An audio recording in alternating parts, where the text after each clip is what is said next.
예, 시장의 중심을 잡고 투자하는 기준점들을 알려주시는 분이죠. 민재기의 역발상 투자, KB증권 프라임클럽 민재기 팀장님 오셨습니다. 어서 오십시오. 네, 안녕하십니까? 네, 올 한 해도 참 어려웠고요. 특별히 미국 증시하고 우리하고의 그 차이가 디커플링이 심했습니다. 네. 매년 그랬던 건 아니고 우리 증시가 상대적으로 좋은 성과를 낸 적도 있어요. 있긴 있는데요. 올해는 유독 심했는데 이런 것들이 이제 연초에 가면 조금 국내 증시의 상대적 강세로 바뀔 가능성이 있을까요? 네, 뭐 내년에는 좀 달라졌으면 하는 바람이 있고 네. 특히 나스닥 같은 경우가 이제 원래 많이 올랐는데 연속으로 그렇게 과거에 올랐던 케이스가 그렇게 흔하지 않았다. 네. 우리나라 같은 경우도 연속으로 2년 연속 안 좋았던 경우가 잘 없기 때문에 내년도에는 같이 동조화가 되든지 미국은 게 좋고 우리도 좀 따라가는 흐름이든지 아니면 미국은 좀 쉬더라도 우리는 갈 수 있는 그런 흐름이 좀 되었으면 하는 바람이 좀 있습니다. 근데 이제 최근에 약간 이제 미국 증시도 12월 18일 이후로 약간 쉬어가는 그런 그림들이 좀 나타나고 있는데 그 뒤로 심리의 변화 정도 한번 체크를 해보도록 하겠습니다. 12월 18일 날 미국 같은 경우 이제 아주 큰 음봉이 하나 만들어졌었는데요. 그 뒤로 이제 투자 심리는 약간 공포스러운 구간으로 조금 내려가 있는 모습입니다.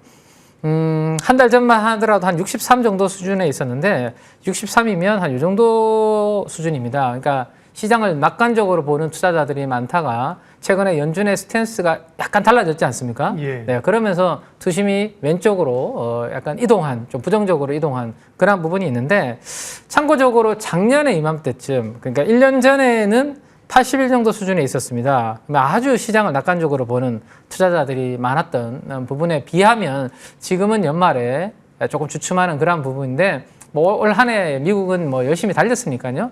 연말에 조금 주춤해도 되지 않나라는 생각도 좀 해보게 되는데 그러면 시장에 뭔가 지표들의 변화가 있나라고 해서 오래간만에 한번 좀 데이터를 뽑아서 체크를 해보니까 네. 예전부터 이제 시장이 한번 좀 안 좋을 때마다 제가 이제 하이힐드 스프레드의 추이를 보여드린 적이 있는데 최근 6개월 동안의 이 하이힐드 스프레드의 추이를 한번 보시면 8월 달과 9월 달에 한 번씩 이렇게 위기가 왔었고 이게 이제 올라갈수록 위기를 네. 반영하는 거잖아요. 올라갈 때 이제 시장의 돈들은 위험 자산을 회피하고 안전 자산 쪽으로 간다라고 보시면 될 것 같은데 그만큼 주식 시장은 위험 자산이니까 회피한다, 안 좋다라는 이야기죠. 근데 그 뒤로 보시면 그때 잠깐 올라왔던 부분들을 제외하면 꾸준하게 이렇게 하이힐드 스프레드는 안정적인 흐름을 보였습니다. 즉 돈들은 시장이 투자 심리가 좋으니까 위험 자산은 버리고 위험 자산을 더욱더 선호하는 그런 부분들이 하반기에 나타났다라고 보시면 되는데요. 자, 12월 18일이 요맘때쯤입니다. 이때 이후로 연준의 생각이 시장 기대치와 약간 달라지면서 하이힐드 스프레드가 위로 조금 올라가는 그런 그림이 만들어졌고 그 뒤로 조금 횡보하는 모습이 나타나고 있는데요. 그러다 보니까 12월 18일 이후에 큰 음봉 이후에 미국 증시는 그 고점을 뚫지 못하고 그 부분을 저항으로 지금 조금 주춤하고 있다라고 이해를 하시면 될 것 같습니다.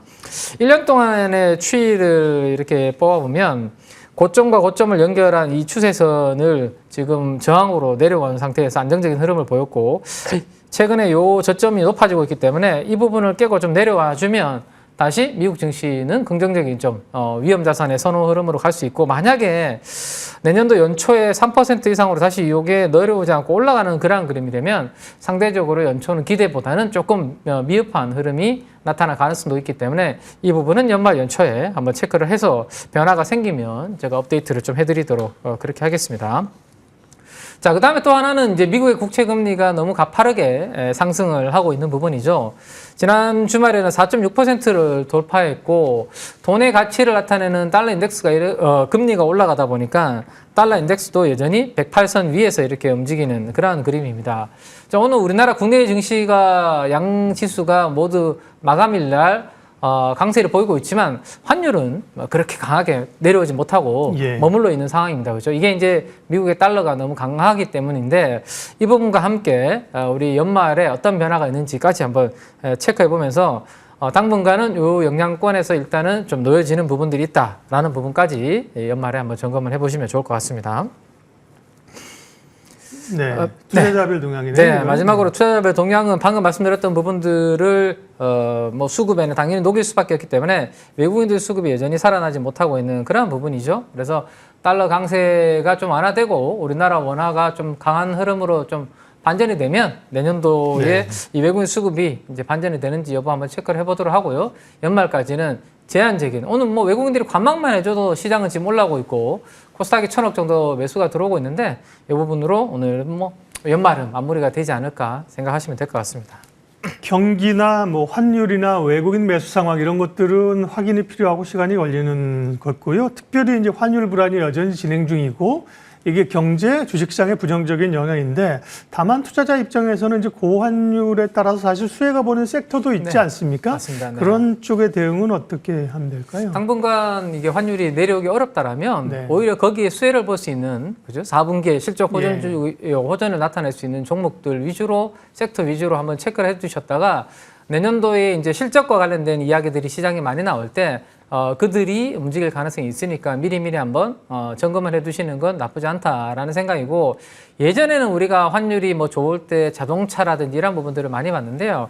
요즘에는 이제 그들은 이제 바닥권에서 바닥은 다지고 있지만 제가 보는 첫 번째는 이러한 환율의 좋은 구간에서 내년도도 올해 대비해서 확실히 증익이 나와야 되고 성장률이 좀 크게 나오는 섹터를 좀 보시는 게 좋겠다가 첫 번째 조건이다라고 말씀을 드릴 수 있을 것 같아요. 24년도 대비해서 25년도가 턴어라운드가 되든지 아니면 이익의 성장 폭이 훨씬 더 강하게 성장률이 나오든지가 첫 번째고 두 번째는 이제 거기에다가 환율의 수혜까지 볼 수 있으면 더할 나위 없는 부분인데 비용은 원화로 나가고 수익은 달러로 이렇게 받게 된다면 훨씬 더 유리한 부분들이 생기게 되고 이러한 비즈니스 모델을 갖추고 있는 섹터와 기업들 위주로 한번 스터디가 필요하다라는 생각인데요. 어딜까요? 그런 게? 네, 그 첫 번째는 아무래도 엔터 아닌가라는 생각입니다.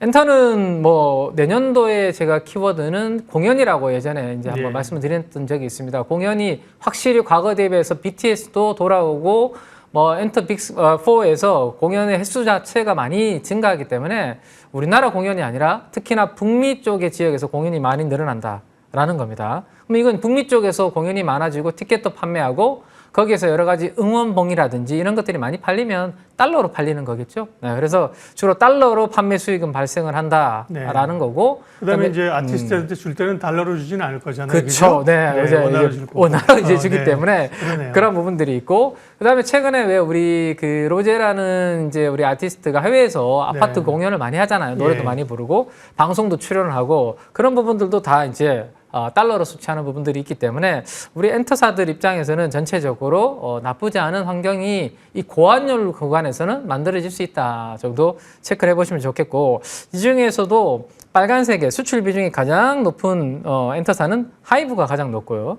그 다음이 JYP. 그래서 그 많은 이제 여의도의 리서치에서는 하이브와 JYP를 거의 뭐 탑픽으로 보는 케이스가 많다라고 참고를 해보시면 될 것 같고 JYP 엔터가 지난 3분기 실적을 바닥으로 영업이익의 컨센서스 전망치가 더 이상 떨어지지 않고 살짝씩 우상향으로 지금 트렌드가 지금 올라가고 있는 그런 그림을 보이고 있습니다. 근데 JYP뿐만 아니라 엔터의 빅4의 컨센서스를 이렇게 다시 업데이트를 지난 금요일 기준으로 해봤을 때 대부분의 엔터사들이 2024년도가 바닥이고 2025년, 2026년으로 갈수록 좋아지는 방향성이기 때문에 내년도는 특히 영업이익 전체가 70% 이상이나 큰 폭으로 성장하는 부분이 엔터사한테는 환율도 있고 이런 실적의 성장이 긍정적인 방향이기 때문에 어떤 한 종목을 특정적으로 뭐 선택하기 어렵다라면 엔터사들을 묶어놓은 K-팝 ETF 같은 것들도 있습니다. 그래서 이들의 방향성을 한번 조정 구간에서 연말 연초에 한번 보시는 거 괜찮을 것 같고요. 그 다음 이제 저도 이제 연말에 요즘 쉬니까 피부가 조금씩 이제 좀 살아나는 것 같긴 한데요. 트러블이 있을 때 이렇게 붙이는 패치들이 요즘 해외에서 특히 아마존 같은 온라인몰에서 잘 팔리는데 그 대표적인 기업 중에 하나가 TNL이라는 회사가 있습니다. 이 기업은 수출 비중이 지금 보시는 것처럼 70%고요. 수출 중에서도 미국 비중은 거의 80%에 육박합니다. 그러면 지금 같은 고환율 상황에서도 이 패치 자체도 잘 팔리는데 환율의 수혜도 덤으로 얻을 수 있는 부분이 있기 때문에 아마 실적 시즌에 한번 점검을 해볼 수 있는 부분이 대표적인 종목이 될 것 같고요. 지금 주가는 고점이 한 7만 원에서 8만 원 정도 고점으로 바닥은 6만 원 정도에서 이 박스권으로 움직입니다. 그러면 6만 원 정도 선이면 한번 또 저가 매수의 기회를 TNL 같은 경우는 또 있지 않을까 정도 한번 생각해 볼 수 있을 것 같고요.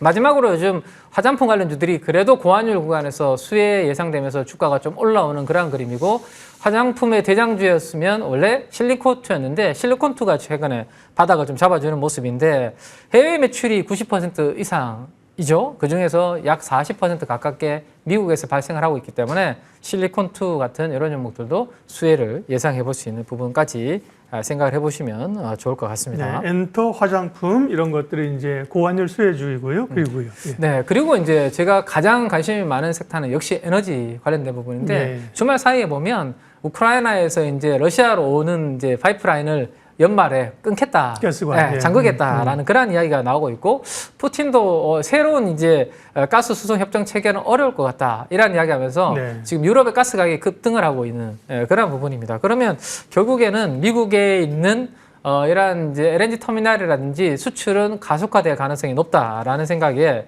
유럽의 천연 가스 가격이 지금 올라오고 있는 그런 그림인데요. 자, 가스 밸류 체인입니다. 지난번에 이제 S&T 에너지가 미국의 에너지사로 공급 계약이 나왔고, 또 오늘도 이제 공급 계약이 나왔는데, 이 S&T 에너지를 중심으로 이 가스 관련된 밸류 체인은 꾸준하게 제가 봤을 때 내년도의 큰 트렌드라고 보시면 될 것 같아요. 트럼프로 네. 인한 그 부분은 계속 업데이트를 하실 필요가 있겠다라는 것까지 정리를 좀 해드리겠습니다. 네. 아까 이제 고환율 하던 거하고 가스하고는 상관은 없는 거죠. 상관없는 네네. 겁니다. 고환율 네. 쪽은 이제 엔터나 화장품 말씀하신 거고, 가스 관련주는 그 어떤 가스 가격 상승에 따른 네, 그런 맞습니다. 수혜를 내년에도 가져갈 수 있다는 말씀이신 거죠? 네. 오늘은 여기까지 할까요? 네, 여기까지 예. 하겠습니다. 새해에도 또 시시각각 변하는 상황들을 통해서 중심을 잘 잡아주시기를 기대합니다. 민재기 역발상 투자 KB증권 프라임 클럽 민재기 팀장님 함께했습니다. 감사합니다. 네, 감사합니다.